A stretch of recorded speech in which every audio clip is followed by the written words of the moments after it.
ومن يضلله فلا هادي له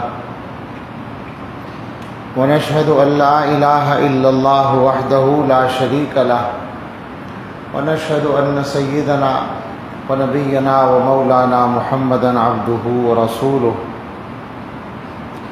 صلی اللہ تعالی علیہ وعلى آلہ واصحابہ وبارک وسلم تسلیما کثیرا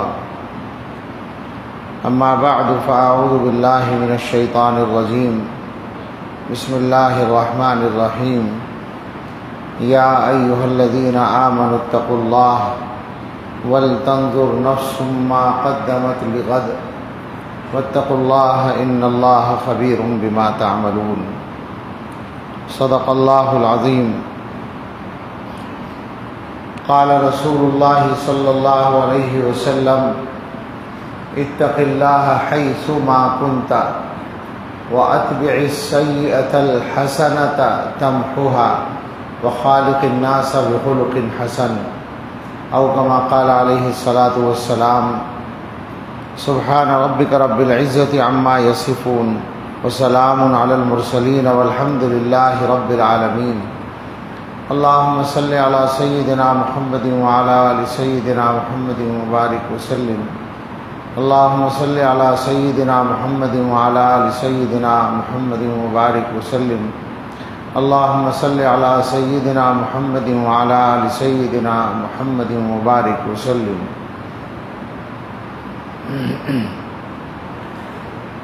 آج کی گفتگو تقوی کے موضوع پر کرنے کا ارادہ ہے، اور اس نیت سے کہ جب کوئی زیادہ بڑا گناہگار تقوی کے بارے میں بات کرے تو امید ہے کہ اللہ تعالیٰ کی رحمت بھی متوجہ زیادہ ہو اور ہم سبھی کو یہ نعمت حاصل ہو اللہ کی توفیق سے۔ تقوی ظاہر ہے رمضان اور روزے کے مقاصد میں سے ہے، تو اس اعتبار سے بھی مناسبت ہے کہ اللہ تعالیٰ نے روزے کی فرضیت کا مقصد ہی تقوی کو قرار دیا ہے کہ تقوی حاصل کرنا، تقوی پیدا کرنا مقصد ہے۔ جب ہم لوگ تقوی کا لفظ بولتے ہیں تو دو تین باتیں ہمارے ماحول میں ہوتی ہیں۔ ایک تو یہ کہ بہت سے لوگوں کا تصور تقوی کے بارے میں غلط ہوتا ہے، وہ یہ سمجھتے ہیں کہ تقوی کوئی ایسی چیز ہے جو ہر آدمی حاصل نہیں کر سکتا۔ اکثر لوگوں کا ذہن یہ ہے کہ بھئی ہم کہاں متقی بن سکتے ہیں، ہم کہاں سے تقوی حاصل کر سکتے ہیں، وہ تو اللہ والوں کا کام ہے، وہ خاص لوگوں کا معاملہ ہے۔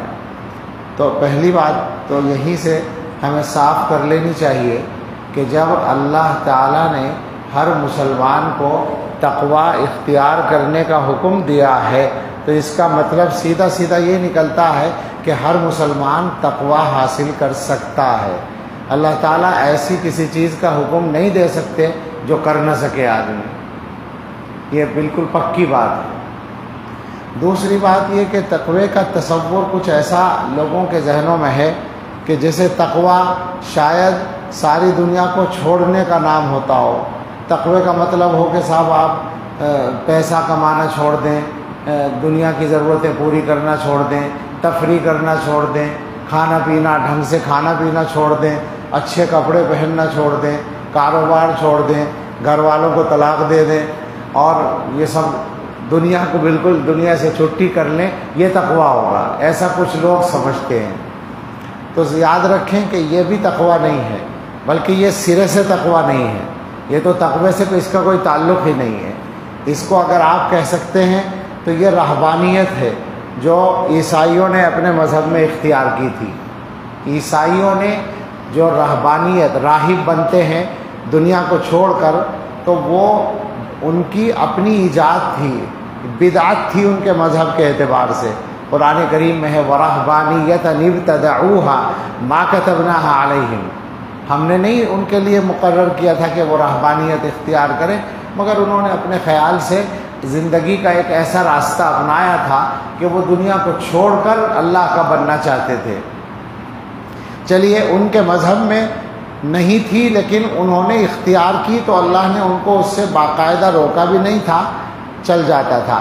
ہمارے مذہب میں باقاعدہ یہ بات منع ہے کہ آدمی دنیا کو چھوڑ کر یہ سمجھے کہ وہ تقوی اختیار کر رہا ہے۔ حقیقت یہ ہے کہ تقوی کا جو سب سے اعلیٰ نمونہ ہو سکتا ہے کوئی، وہ حضرات انبیاء علیہ السلام اور سید الانبیاء حضرت محمد صلی اللہ علیہ وسلم ان میں سر فہرست ہیں، اور ان کے بعد حضرات صحابہ رضی اللہ تعالیٰ عنہم۔ تو ان میں سے کسی نے دنیا کو چھوڑ کر تقوی اختیار نہیں کیا، بلکہ دنیا کے سارے کام کیے ہیں اور پھر تقوی عمل برت کر دکھایا ہے۔ اس سے معلوم ہوتا ہے کہ تقوی کا راستہ وہ ہے جو پیغمبر صلی اللہ علیہ وسلم کا ہے، جو حضرات صحابہ کا ہے، اور اس کا خلاصہ یہ ہے کہ دنیا میں رہو، دنیا میں جیو، دنیا کے سارے کام کرو، پیسہ بھی کماؤ اور خرچ بھی کرو، کپڑے اپنی حیثیت کے اعتبار سے خوب پہنو، کھانا پینا اپنی حیثیت کے مطابق اچھے سے اچھا کھاؤ، کوئی فرق نہیں پڑتا۔ بس اتنا ذہن میں رکھو کہ سارے کام اللہ سے ڈرتے ہوئے کرتے رہو، بس اس کا نام تقوی ہے۔ لفظ تقوی کے معنی ہی ہے ڈرنا اور بچنا، اللہ سے ڈرنا اور اللہ کی مرضی کے خلاف کرنے سے بچنا، اس کا نام تقوی ہے۔ بس جب یہ بات ہے تو پھر آپ غور کر لیں کہ کیا کوئی بھی مسلمان اس تقوی کو حاصل کرنے سے عاجز ہے؟ ہر آدمی کر سکتا ہے۔ بھئی کس نے پابندی لگائی ہے کہ آپ تفریح نہ کریں؟ ضرور کریں۔ آپ خوشی کے کاموں میں شریک نہ ہوں؟ ضرور شریک ہوں۔ آپ اچھا کھانا نہ کھائیں؟ ضرور کھائیں۔ اچھے کپڑے ضرور پہنیں، اچھا مکان ضرور بنائیں۔ آپ کی جیسی حیثیت ہے، آپ کو جتنا اللہ تعالیٰ سے ڈرتے ہوئے جو کام کر سکتے ہوں وہ ضرور کریں آپ۔ یعنی مثلاً یہ کہ پیسہ کمانا ہے، کوئی پابندی نہیں ہے، بس اتنا کام ہے کہ اللہ سے ڈرتے ہوئے کمانا ہے، یعنی ناجائز نہیں کمانا ہے۔ پیسہ خرچ کرنا ہے، خوب خرچ کریں، بس اتنا ہی کرنا ہے کہ اللہ سے ڈرتے ہوئے خرچ کرنا ہے، جائز جگہ خرچ کرنا ہے، ناجائز جگہ نہیں کرنا ہے۔ ہر چیز میں بس یہ بات سامنے رہے کہ اللہ سے ڈرنے کا نام تقوی ہے۔ اور جب یہ تقوی ہے تو اس کا مطلب ہر آدمی متقی بن سکتا ہے اور ہر آدمی اللہ والا بن سکتا ہے۔ اللہ والا ہونے کے لیے بھی کوئی پگڑی باندھنا ضروری نہیں ہوتا، سچی بات ہے۔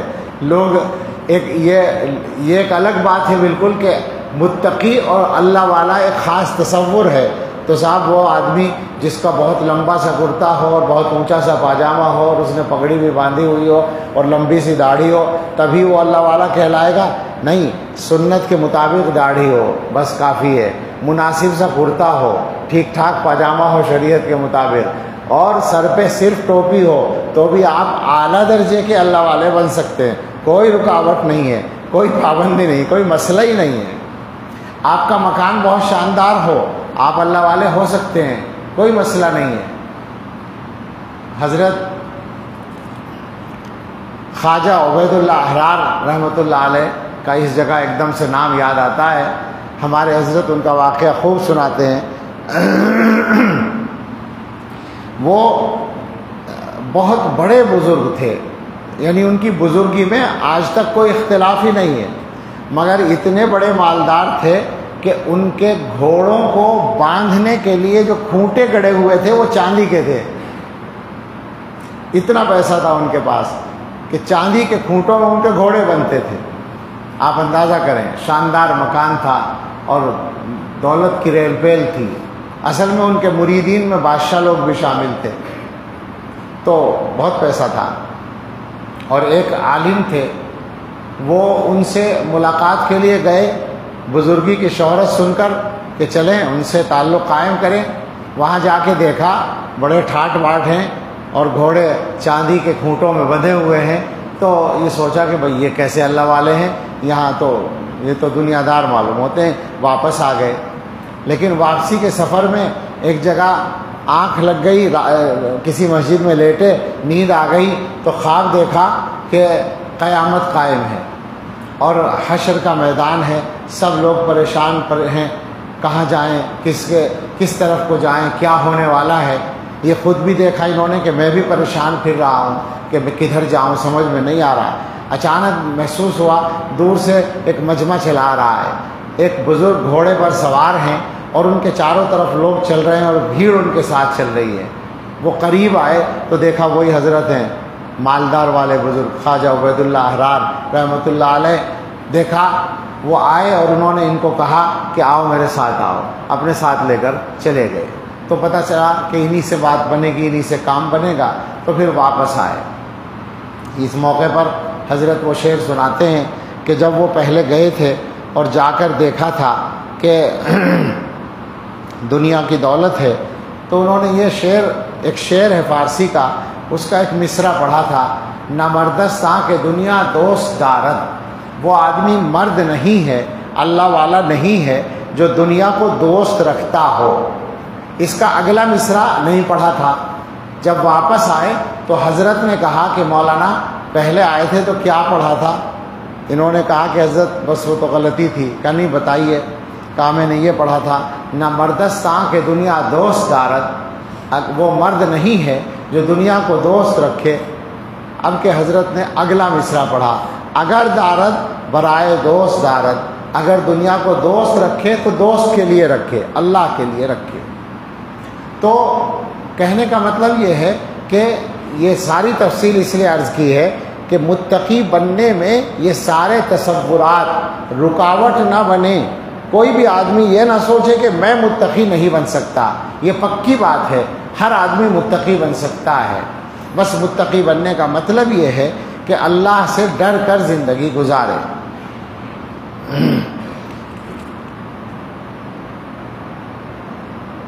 متقی بننے میں ہر آدمی کے لیے رکاوٹیں الگ الگ ہوتی ہیں، اس لیے کہ متقی بننے میں یا تقوی میں جو رکاوٹ ہوتی ہے وہ آدمی کی خواہش نفسانی ہوتی ہے۔ اب خواہش نفسانی الگ الگ میدانوں میں ہوتی ہے۔ ایک جوان آدمی یا طاقتور آدمی یا جس کی صحت ٹھیک ہے، اس کے لیے ایک بڑی رکاوٹ خواہش، یہ نفسانی خواہشات ہوتی ہیں، شہوت ہوتی ہے، وہ اس کے لیے تقوی میں رکاوٹ ہوتی ہے۔ لیکن ایک بڑے میاں کے لیے، بڑے میاں کی جو خواہش نفسانی ہے یعنی بوڑھے آدمی کی، تو وہ یہ شہوت نہیں ہو سکتی، اسے پیسہ چاہیے۔ بوڑھے آدمی کو پیسے کی خواہش ہوتی ہے، بوڑھے آدمی کو بڑائی کی خواہش ہوتی ہے کہ اسے عہدہ ملے، اسے منصب ملے۔ اسی طرح سے ہر آدمی کی الگ الگ خواہشات ہوتی ہیں، ہر میدان میں کام کرنے والے کی۔ ایک مولوی صاحب کی خواہش کچھ اور ہو سکتی ہے کہ مجھے محتمم بنا دیا جائے یا مجھے صدر بنا دیا جائے، اور ایک عام جو دوسرا آدمی ہے اس کی خواہش یہ ہو سکتی ہے کہ مجھے جو ہے کیا کہیں گے اس کو، تاجروں کی جو انجمن ہے اس کا صدر بنا دیا جائے، ہمیں مدرسے کا محتمم بننے کی فکر ہوگی، اور آپ کو جو ہے وہ تاجروں کی انجمن کا صدر، وہ کیا کہتے ہیں اس کو، ٹریڈ یونین کے وہ بنیں گے آپ صدر، ذمہ دار۔ تو ہر آدمی کی خواہشات الگ الگ ہوتی ہیں۔ خواہش کو پیچھے کر کے اللہ کے حکم کو آگے کرنا، اس کا نام تقویٰ ہے۔ ہر آدمی کو اپنے اس حساب سے غور کرنا ہے۔ اب ہمارے جوان آج کل سب سے زیادہ پریشان ہیں اس سے، جو گناہوں کا تقاضا، بدکاری کا تقاضا آدمی کے اندر پیدا ہوتا ہے، اس سے بہت پریشان ہیں وہ تمام جوان جو دیندار بننا چاہتے ہیں، مزاجاً دیندار ہیں، مگر نفسانی خواہش ان کو پریشان کرتی ہے، بے چین کرتی ہے، اور بہت سے ان میں سے گناہ میں مبتلا بھی ہو جاتے ہیں۔ اور ہم آپ سے بتاتے ہیں کہ ہم سے بہت سے ایسے عزیز رابطہ کرتے ہیں، اور کبھی کبھی ان کا میسج سن کر رونا آتا ہے کہ کوئی آدمی اپنا عیب، اپنی برائی، اپنا گناہ کسی سے بتا نہیں سکتا۔ یہ کیوں بتا رہا ہے؟ اس کا مطلب یہ ہے کہ اس کے دل کے اندر تڑپ ہے، اس کے دل کے اندر جذبہ ہے کہ میں گناہ سے پیچھا چھڑاؤں۔ ایسے بہت سارے لوگ ہیں۔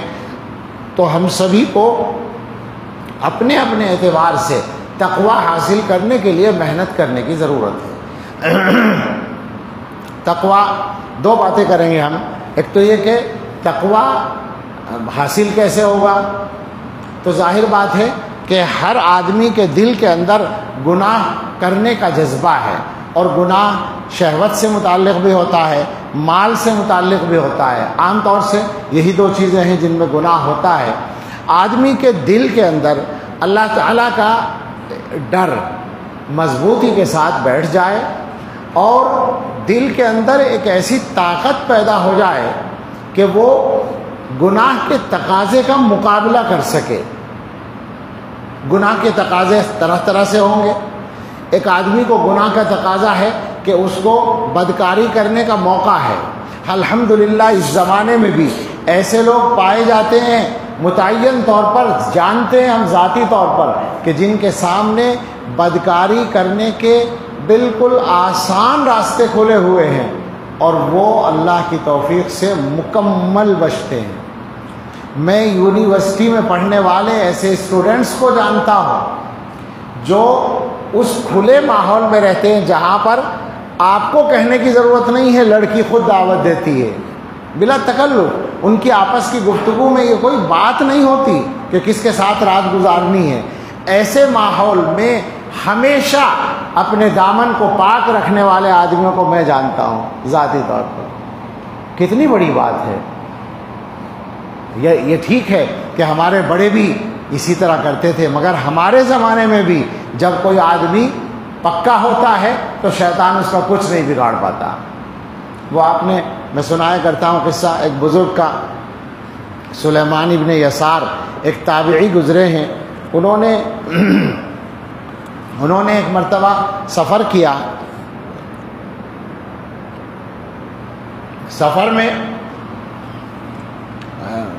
2 آدمی تھے شاید، تو ساتھی کو کسی سامان کے لیے بھیجا کہیں راستے میں، یعنی جہاں قیام کیا، پڑاؤ ڈالا، خیمہ لگایا، آبادی تھی وہاں پر، ان کے ساتھی سامان لینے کے لیے چلے گئے اور حضرت اپنے خیمے میں بیٹھ گئے۔ جب وہ ساتھی واپس آئے تو دیکھا کہ حضرت رو رہے ہیں۔ انہوں نے پوچھا کیا بات ہو گئی، میرے جانے کے بعد کوئی حادثہ پیش آ گیا؟ تو بتایا کہ حادثہ یہ ہوا کہ تمہارے جانے کے بعد ایک عورت آئی اور اس نے آ کر مجھے کچھ اشارہ کیا، میں یہ سمجھا کہ اس کو کھانے کی ضرورت ہے، میرے پاس روٹی رکھی ہوئی تھی، میں نے اس کو وہ اٹھا کر دینی چاہیے، تو اس نے کہا کہ مجھے یہ نہیں چاہیے، مجھے روٹی نہیں چاہیے۔ میں نے پوچھا پھر کیا چاہیے؟ کہنے لگی کہ مجھے وہ چیز چاہیے جو عورت کو مرد سے چاہیے۔ کھلے طور پر اس نے گناہ کی دعوت دی، تو مجھے اپنے اوپر خوف ہوا اور میں رونے لگا کہ یا اللہ، شیطان اب تک مجھ سے امید رکھتا ہے۔ اس پر رونا آیا کہ شیطان اب بھی مجھ سے اس بات کی امید رکھتا ہے کہ میں گناہ کروں۔ تو میں نے رونا شروع کر دیا، اور جب میں رویا تو وہ بھی شرمندہ ہو کے بھاگ گئی۔ یہ واقعہ پیش آیا۔ اس کے بعد رات ہوئی تو رات کو سوئے، خواب میں دیکھا حضرت یوسف علیہ السلام کو۔ حضرت یوسف علیہ السلام کا واقعہ آپ سب کو معلوم ہے کہ ان کی مالکہ نے، جس کے گھر میں وہ پلے بڑھے تھے اولاد کی طرح، اس نے گناہ کی دعوت دی تھی اور اللہ تعالیٰ نے ان کی حفاظت فرمائی تھی۔ تو یہ جلدی سے بڑھے اور انہوں نے حضرت یوسف علیہ السلام سے ملاقات کی اور یہ کہا کہ آپ کا واقعہ بڑا عجیب ہے کہ آپ کو گناہ کے لیے دباؤ ڈالا گیا اور آپ اس سے بچ گئے۔ تو حضرت نے فرمایا مقام ابوا والی عورت کا واقعہ اس سے بھی زیادہ عجیب ہے، یعنی وہی جو ان کے ساتھ پیش آیا تھا، اس لیے کہ تم تو ایک امتی ہو، تم اس طرح سے اللہ کی توفیق سے بچ گئے۔ تو گناہ کے تقاضے کے سامنے آنے کے بعد آدمی کے اندر ایسی طاقت ہو کہ وہ بچ سکے، اور یہ طاقت اس زمانے، میرا مقصد تھا اس زمانے میں بھی پائی جاتی ہے۔ بہت سارے جوان یہاں بھی ہیں اور ملک کے مختلف علاقوں میں ہیں جو اللہ کی توفیق سے برے ماحول کے اندر اپنے آپ کو گناہوں سے بچا کر لے جاتے ہیں۔ تو اسی طرح سے مال کے سلسلے میں گناہ کا داعیہ ہوتا ہے۔ ایک آدمی ایک ایسی جگہ بیٹھا ہے جہاں پر وہ ناجائز مال کما سکتا ہے۔ ایک آدمی مثال کے طور سے اکاؤنٹنٹ کے عہدے پر بیٹھا ہے، یہاں بھی کچھ لوگ ہوں گے، میرا یہ مطلب نہیں ہے کہ جتنے بھی اکاؤنٹنٹ ہیں وہ سب کے سب گڑبڑ کرتے ہیں، لیکن کر سکتے ہیں۔ اور ہمارے علاقے میں بعض لائنوں کے سلسلے میں یہ مشہور ہے کہ اگر فلاں منڈی میں کوئی آدمی اکاؤنٹنٹ کا کام کر رہا ہے تو بس اس کے تو وارے نہیں آ رہے ہیں، وہ تو مزے کرے گا، کمائے گا خوب۔ اور اس کے ساتھ ساتھ میں ایسے آدمی کو بھی جانتا ہوں جس نے اسی ماحول میں کام کیا کچھ سالوں تک، اور وہ کام بھی کیا قلم چلانے کا، گڑبڑ کی، پیسہ کمایا، لیکن جب اللہ تعالیٰ نے توبہ کی توفیق دی تو اس اللہ کے بندے نے پورا حساب لگایا کہ میں نے اپنے مالک کا کتنا پیسہ ناجائز طریقے پر کھایا، پورا حساب لگا کے واپس کیا، جبکہ اس کے مالک کو پتہ نہیں تھا کہ کتنا پیسہ تھا اور کیا تھا، لیکن اس نے حساب لگایا اور اپنے مالک سے کہلوایا کہ تمہارا ایک آدمی جس نے کام کیا ہے وہ تمہارا یہ حق واپس کرنا چاہتا ہے۔ تو پیسے کے سلسلے میں گناہ کا موقع ملتا ہے آدمی کو، حرام کمانے کا موقع ملتا ہے آدمی کو ضرورت بھی ہے، مگر وہ اس ضرورت کا مقابلہ کرے اور یہ بات طے کر لے کہ مجھے ناجائز نہیں لینا، مجھے اللہ کی مرضی کے خلاف نہیں لینا، مجھے غلط پیسہ نہیں لینا۔ کوئی بھی معاملہ ہو دنیا کا، جو بھی خواہش ہے انسان کی جو ناجائز ہے، اس خواہش کو پورا کرنے کا جو تقاضا اس کے اندر پیدا ہو رہا ہے، چاہے وہ اندر سے ہو یا باہر سے ہو، اندر سے جو ہوتا ہے وہ نفس کا تقاضا ہوتا ہے، اور باہر سے جو ہوتا ہے وہ تو معلوم ہی ہے کس کا ہوتا ہے، ان صاحب سے سب واقف ہیں، پرانا تعلق ہے ان سے، حضرت شیطان ابلیس، اس کی طرف سے بہت سارے تقاضے ہوتے ہیں اور وہ اچھا بنا کر پیش کرتا ہے برائیوں کو ہمارے سامنے۔ تو ان تقاضوں کا مقابلہ کرنے کا دل کے اندر ایک جذبہ بھی ہو اور طاقت بھی ہو، اس کی ضرورت ہوتی ہے، اور وہ طاقت پیدا ہوتی ہے، حقیقت یہ ہے کہ اللہ کی یاد سے۔ ظاہر بات ہے اللہ کا خوف ہی ہے جو آدمی کو گناہ سے روکتا ہے۔ اب تک دنیا میں کوئی ایسی چیز ایجاد نہیں ہوئی اللہ کے ڈر کے علاوہ جو آدمی کو گناہوں سے بچا لے، کوئی قانون نہیں بچا پاتا۔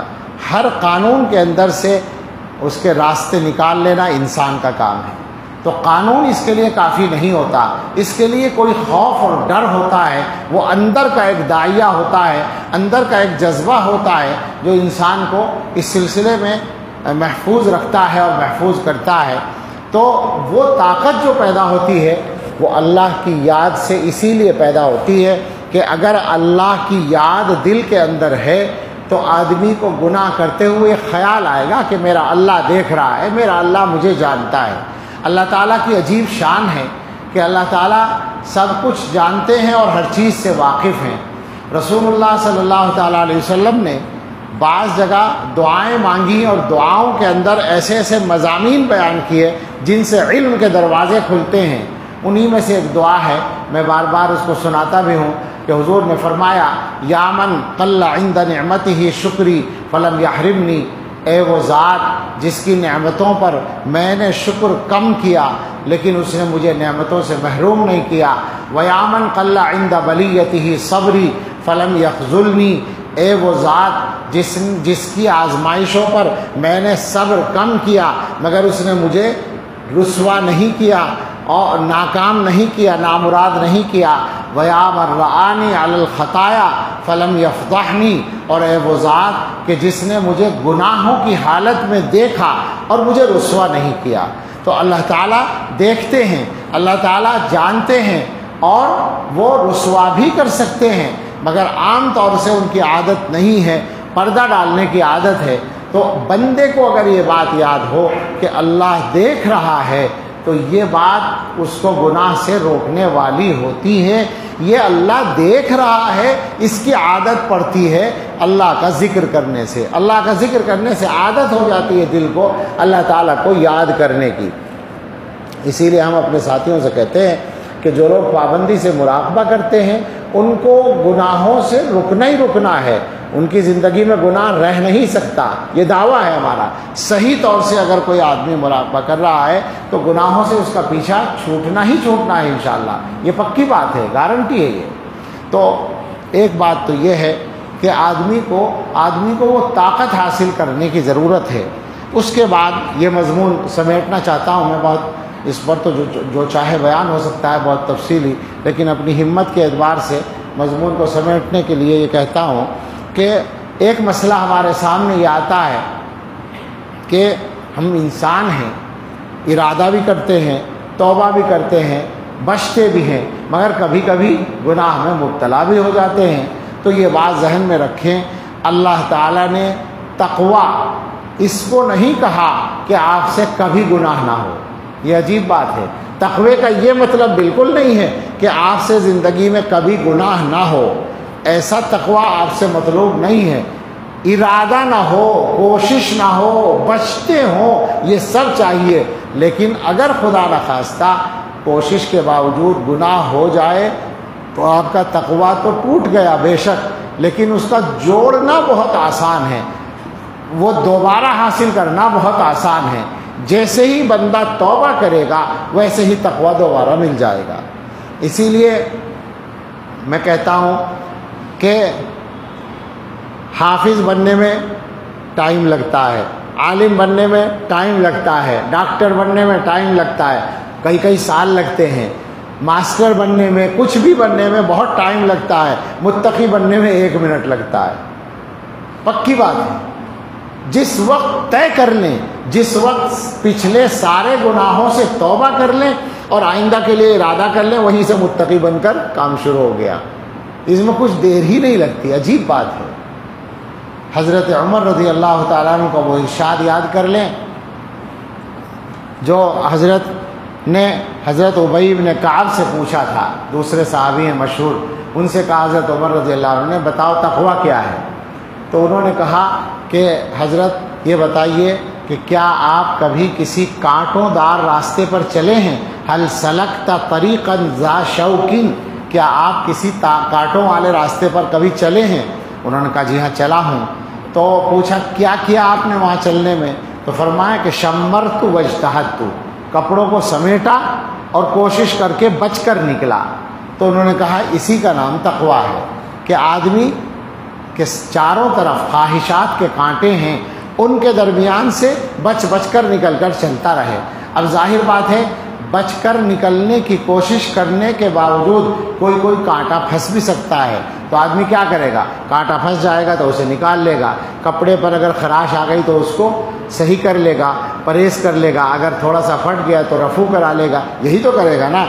اب کپڑا اور چیز ہے، تقویٰ اور چیز ہے۔ کپڑے کا رفو کرنے کے بعد نظر آتا ہے، تقوی کا رفو نظر بھی نہیں آتا۔ یہ اللہ تعالیٰ کی رحمت ہے کہ جب انسان کے تقوی میں کوئی کمی آئی اور توبہ کر کے اس نے تقوی حاصل کر لیا تو وہاں سے پھٹا ہوا نظر نہیں آئے گا، وہ دوبارہ صحیح ہو جائے گا۔ حضرت کہا کرتے ہیں کہ جب دنیا کے اندر کسی آدمی پر کوئی کیس چلتا ہے اور اس کے یعنی اس کے خلاف کیس ہے اور پھر مقدمہ چلنے کے بعد بہت مرتبہ ایسا ہوتا ہے کہ جج اس کو بری کر دیتا ہے، باعزت بری کر دیتا ہے۔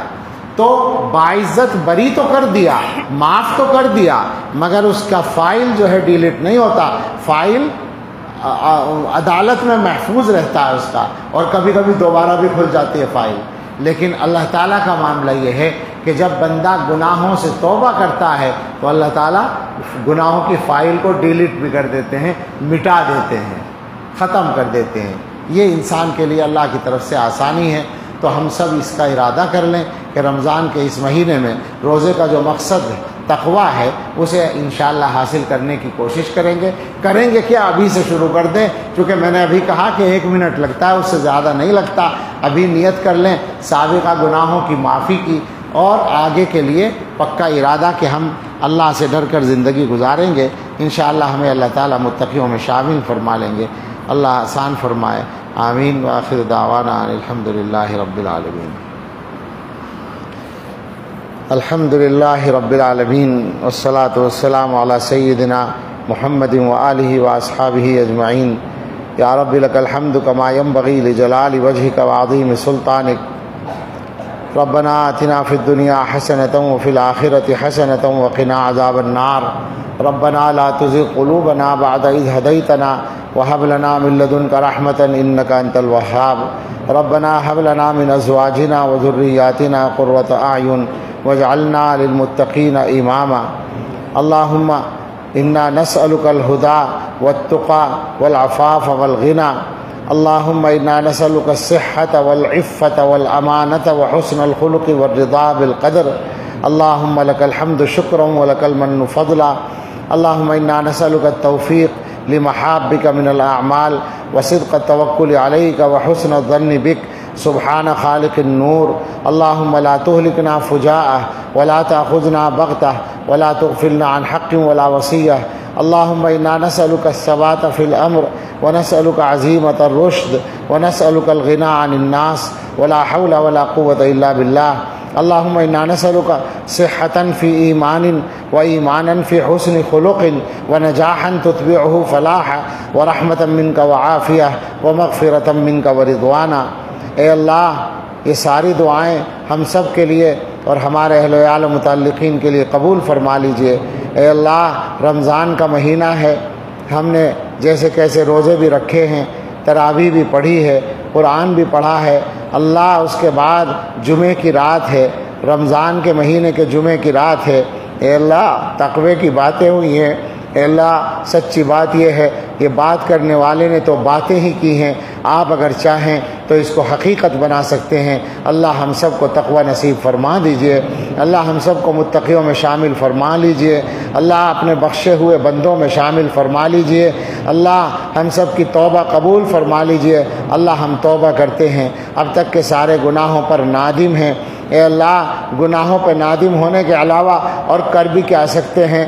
اے اللہ یہ سچی بات ہے ہم نے گناہوں کے نقصان کو سامنے دیکھا ہے، اللہ ہم نے اپنے گناہوں کے ذریعے اپنا بڑا نقصان اب تک کر ڈالا ہے، اللہ اب چاہتے ہیں یہ نقصان یہیں رک جائے، بند ہو جائے۔ اللہ اپنے فضل سے آپ نے جس طرح پہلے گناہوں کی بھی پکڑ میں مبتلا نہیں کیا، اللہ پاداش میں مبتلا نہیں کیا، آئندہ بھی اللہ گناہوں کی پاداش سے محفوظ فرمائیے، اور اللہ آگے آنے والی زندگی میں گناہوں سے بچنا بھی آسان فرمائیے۔ اللہ ہم یہ نہیں جانتے کہ زندگی کتنی باقی ہے، یہ ضرور جانتے ہیں کہ ہم جیسے لوگوں کی زندگی کا زیادہ حصہ گزر چکا ہے اور آگے کتنی باقی ہے کسی کو خبر نہیں ہے، اور اللہ یہ بھی معلوم ہے کہ اب تک کی زندگی گناہوں میں گزری ہے۔ اللہ جی چاہتا ہے آگے کی زندگی گناہوں سے خالی گزر جائے، اللہ ہمارا تو جی چاہتا ہے، اور ہمارے ارادے بڑے کمزور ہوتے ہیں، ہم نفس و شیطان کے دباؤ کے سامنے جھک جاتے ہیں، مگر اللہ آپ کی طاقت کے سامنے کوئی طاقت نہیں ہے۔ اے اللہ آپ اگر چاہیں تو ہمیں متقی بنا سکتے ہیں۔ اللہ آگے آنے والی جتنی زندگی ہے، زندگی کے جتنے سانس باقی ہیں، اللہ تقوی کی حالت میں گزروا دیجئے، گناہوں سے خالی گزروا دیجئے، ہمارے اعمال نامے کو گناہوں سے خالی فرما دیجئے۔ اے اللہ اپنے اچھے بندوں میں شامل فرما لیجئے، اور ہم سب کے لیے اس رمضان کو ہمارے گھر والوں کے لیے، رشتہ داروں کے لیے تقوی حاصل ہونے کا ذریعہ بنا دیجئے اور مغفرت کا ذریعہ بنا دیجئے۔ اللہ اپنی خاص رحمت کی نظر ہم سب کے دلوں پہ ڈال دیجئے۔ اللہ ہم سب کے لیے اور پوری امت کے لیے آنے والے وقت کو گزرے وقت سے بہتر بنا دیجئے، اور سب سے بہتر ہم سب کے آخری وقت کو بنا دیجئے۔ اللہ دینی اور دنیاوی ہر طرح کی ضرورتیں آسانی سے پوری فرما دیجئے۔ اے اللہ جو بیمار ہیں ان کو صحت دے دیجئے، جو مقروض ہیں ان کے قرضے ادا کرا دیجئے، جو بے گھر ہیں انہیں آرام دہ کشادہ گھر دے دیجئے، جو بے روزگار ہیں انہیں بابرکت حلال روزگار عطا فرما دیجئے، جو اولاد کے سلسلے میں پریشان ہیں اللہ ان کی پریشانی دور فرما دیجئے، ہم سب کی اولادوں کے بارے میں ہماری اچھی تمنائیں پوری فرما دیجئے۔ اے اللہ ہماری ضرورتیں آسانی سے پوری فرما دیجئے۔ اللہ اپنے علاوہ کسی کا محتاج بننے سے ہماری حفاظت فرمائیے۔ اے اللہ ہمارے اساتذہ، احباب، رشتہ دار، والدین، مشائخ جو بھی دنیا سے چلے گئے سب کی مغفرت فرما دیجئے۔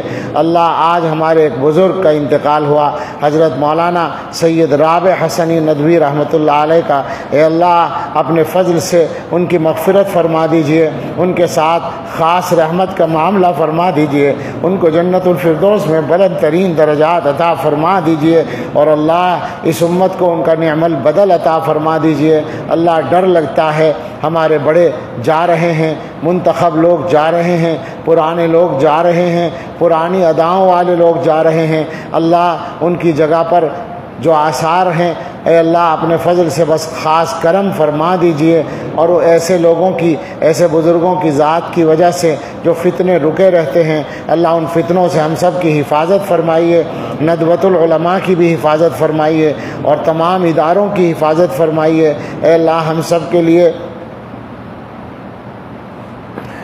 آنے والے وقت میں جو فتنے آ رہے ہوں اللہ ہم سب کی ان سے حفاظت فرمائیے اور ہم سب کے لیے آپ وقایہ بن جائیے۔ اے اللہ ہماری اور ہمارے بھی بچوں کی اور رشتہ داروں کی اور تمام اہل ایمان کی جان و مال کی، عزت و آبرو کی، گھر بار، آل اولاد، کاروبار کی حفاظت فرمائیے اور سب سے بڑھ کر ایمان کی حفاظت فرمائیے۔ اے اللہ ہمیں اپنا بنا لیجئے، اپنے اچھے بندوں میں شامل فرما لیجئے۔ اے اللہ اس پورے مجمع پر اور اس پورے شہر پر اپنی خاص رحمت کی نظر ڈال دیجئے۔ اللہ ہمارے دلوں پر خاص رحمت کی نظر ڈال دیجئے اور ہم سب سے اور تمام اہل ایمان سے راضی ہو جائیے۔ اللہم انا نسألک خیر المسألۃ وخیر الدعاء وخیر النجاح وخیر العمل وخیر الثواب وخیر الحیات وخیر الممات انک علی کل شیء قدیر۔ ربنا تقبل منا انک انت السمیع العلیم وتب علینا انک انت التواب الرحیم وصلی اللہ علی سیدنا محمد وآلہ واصحابہ اجمعین برحمتک یا ارحم الراحمین۔